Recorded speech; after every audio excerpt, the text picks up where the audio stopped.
Reese Witherspoon's voice trembled with emotion as she paid tribute to Diane Keaton, the iconic actress whose guidance shaped her early career and left an indelible mark on her life. Speaking at Hello Sunshine's Shine Away event on October 11, Witherspoon, now 49 and a powerhouse in Hollywood both in front of and behind the camera, reflected on a pivotal chapter from her youth, one that began when she was just 15 years old, wide-eyed and far from home. Keaton, who passed away at 79 earlier that day, wasn't merely a director on Witherspoon's debut film Wildflower. She was a mentor, a beacon of authenticity in an industry often clouded by artifice. Through tears, Witherspoon recounted the serendipitous audition that launched her trajectory, the practical wisdom Keaton imparted, and the profound legacy of originality that continues to inspire her to this day.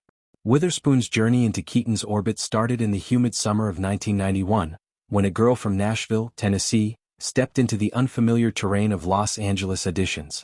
"I was 15 years old and I was from Nashville, Tennessee, and I didn't know anybody," she shared during a candid discussion with author Harlan Coben about their forthcoming novel, Gone Before Goodbye. Armed with nothing but determination and her natural Southern drawl, Witherspoon auditioned for Wildflower, a heartfelt coming-of-age story directed by Keaton herself. The film, which also starred Patricia Arquette, Beau Bridges, William McNamara, and Susan Blakely, promised to capture the raw essence of adolescence in a rural setting, a theme that resonated deeply with the young actress. The audition room moment was electric, charged with the kind of spontaneity that defines breakthrough opportunities. Witherspoon delivered her lines as a plucky Southern girl, her accent thick and unpolished, a direct echo of her roots. Keaton, ever the keen observer with her trademark wide-brimmed hat and menswear-inspired ensemble, fixed her gaze on the teenager. "Who are you?" she asked, her tone a mix of curiosity and delight.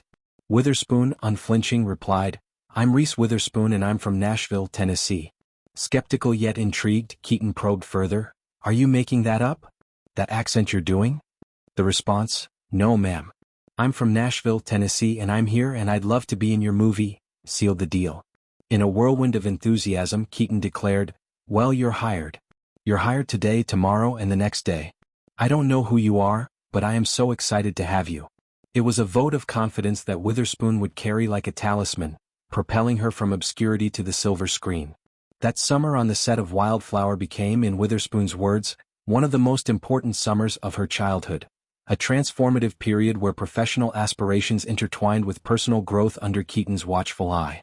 Keaton, fresh off her Oscar win for Annie Hall and with a resume boasting collaborations with legends like Woody Allen and Francis Ford Coppola, could have approached directing with detached authority. Instead, she chose mentorship, pulling the young actress aside for intimate, actionable advice that blended the practical with the profound. "Stand up straight, okay? I want you to have good posture. If you're going to be an actress, you've got to work on your posture," Keaton instructed, her voice firm yet kind. Witherspoon, absorbing the counsel like a sponge, responded with a respectful, "Okay, Miss Keaton." It was simple guidance, but in the context of a 15-year-old stepping into womanhood under glaring lights, it was revolutionary, instilling not just physical poise but a sense of self-assured presence. The lessons deepened during the filming of an especially harrowing scene, one that demanded emotional vulnerability from Witherspoon. As the cameras rolled, capturing the character's heartbreak, Keaton offered unvarnished honesty that would echo through Witherspoon's decades-long career. "Just feel it," she urged, encouraging the teen to tap into her authentic emotions without the crutch of overthinking. "Don't hide from it, let it wash over you and then let it go." This directive wasn't mere directorial note, it was a philosophy for life in the unforgiving world of performance. Witherspoon later reflected that this exchange unlocked something essential within her, the courage to embrace discomfort as a pathway to truth. Keaton's approach, rooted in her own eclectic career from the neurotic charm of Annie Hall to the quiet intensity of The Godfather, taught Witherspoon that acting at its core was about unfiltered humanity. No pretense, no filters, just raw, unapologetic self-expression. What captivated Witherspoon most about Keaton, however, transcended technique. It was her unyielding originality, a quality that Witherspoon gushed about with reverence. "From Annie Hall to The Godfather to Something's Gotta Give, she is just incredible and indelible and just a truly original person," she said, her voice cracking with the weight of memory. Keaton's filmography was a tapestry of reinvention, the quirky, pantsuit-clad iconoclast in Woody Allen's masterpiece, the poised yet vulnerable Kay Adams in Coppola's epic saga, the witty, resilient Erica Berry in Nancy Meyer's romantic comedy. Each role showcased Keaton's refusal to be pigeonholed, her commitment to characters who defied convention. Witherspoon admired how Keaton navigated fame on her own terms, prioritizing artistic integrity over commercial trends.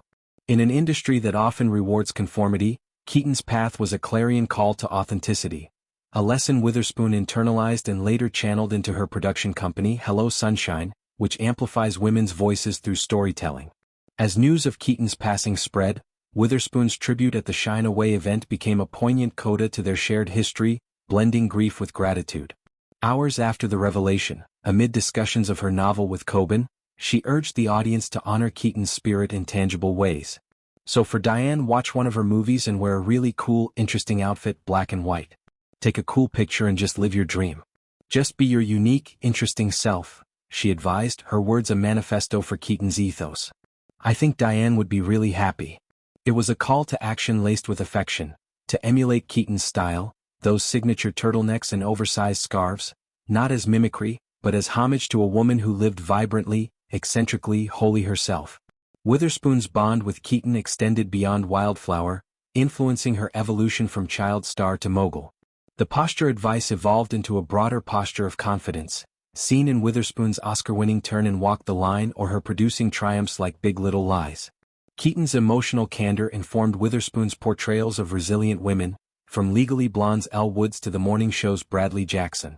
In mentoring moments over the years, chance encounters at awards shows or quiet correspondences, Keaton reinforced the idea that originality was Witherspoon's superpower.